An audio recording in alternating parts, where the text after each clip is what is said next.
नमस्कार. विशेषच्या या भागामध्ये आपल्या सगळ्यांचं स्वागत. मी प्रसाद काथे. महाराष्ट्रात प्रचार ऐन तापलेल्या स्वरूपातला असताना म्हणजेच ऐन चढलेला असताना महाराष्ट्रामधल्या मुख्यमंत्री पदावर महिला असावी असं एक वक्तव्य झालं. महाराष्ट्र पुरोगामी राज्य असल्याचं सांगितलं जातं. या राज्याची तशी ओळख बनली आहे ती या राज्यकर्त्यांच्या पूर्वपुण्याईनं.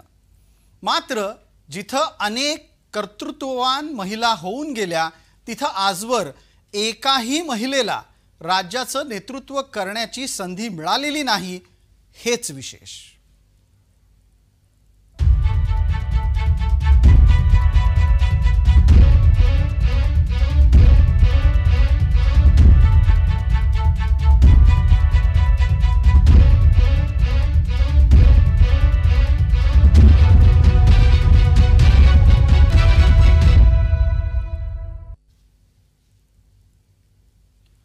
महिला मुख्यमंत्री हवी अशा प्रकारची चर्चा महाराष्ट्रात तशी नवीन नाही. प्रचाराच्या दरम्यान ती सुरू केली शरद पवारांनी. त्यांचं वक्तव्य आपण पाहणार आहोत.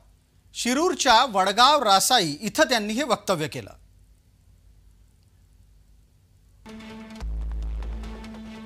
महाराष्ट्राला महिला मुख्यमंत्री मिळालेली पाहायची आहे अशी भावना पवारांनी व्यक्त केली.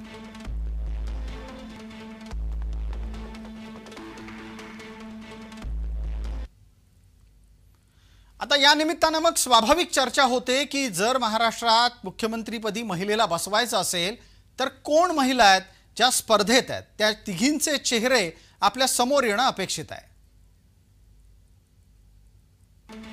स्वाभाविकरित्या त्यातलं आत्ताच्या घडीचं पहिलं नाव सुप्रिया सुळेंचं आहे. शरद पवारांच्या राष्ट्रवादीच्या त्या प्रमुख नेत्या आहेत, त्या विद्यमान खासदार आहेत. पण महत्त्वाचा विषय इथे सुरू होतो, संपत नाही. ज्या वेळेला सुप्रिया सुळे या महाराष्ट्राच्या महिला मुख्यमंत्री म्हणून पक्षाच्याकडून समोर आणल्या जातात त्यावेळेला शिवसेनेच्या उद्धव ठाकरे गटाकडून सुद्धा वक्तव्य होतं की आमच्याही कडे महिला मुख्यमंत्री पदाच्यासाठी सक्षम आहेत. आणि स्वाभाविकरित्या त्यांचे नेते स्वतःच्या मनात रश्मी ठाकरेंव्यतिरिक्त इतर कुठलं नाव घेत नाहीत असंही चर्चेत असतं. पण या सगळ्याच्या पलीकडे जो एक महत्त्वाचा पक्ष आत्ताच्या घडीला विरोधकांमध्ये आहे तो आहे काँग्रेस.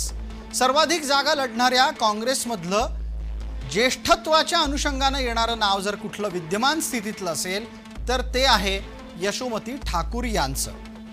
पण गंमत खरं तर त्याच्या पलीकडची आहे.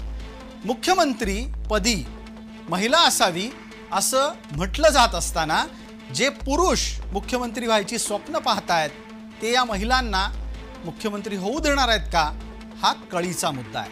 आणि याच निमित्तानं आम्ही थेट जनतेमध्ये गेलो, जनतेला विचारलं त्यांना काय वाटतं.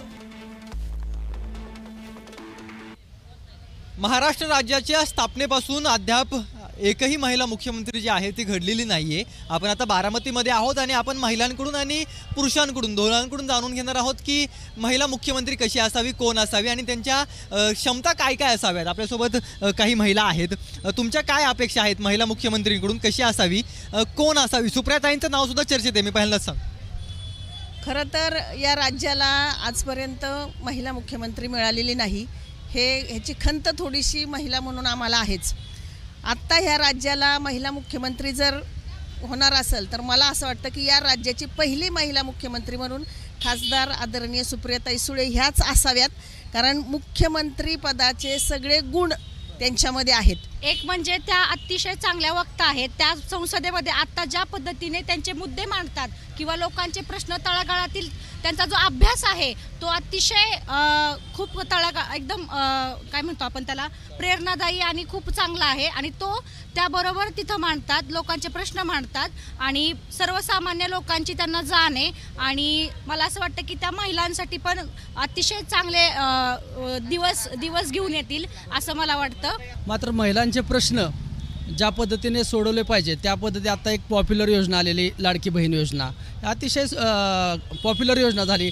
वास्तविक ज्यांना महिलांची, मुलींची, समाजातल्या शोषित घटकांची जाण आहे असं व्यक्तिमत्व पुरुष जरी असेल तर तो महिलांचे प्रश्न अत्यंत सक्षम पद्धतीने सोडू शकतो असं व्यक्तिमत्व बारामती मुख्यमंत्रीपदाच्या रेसमधलं प्रथम आहेच की मान्य अजितदादा.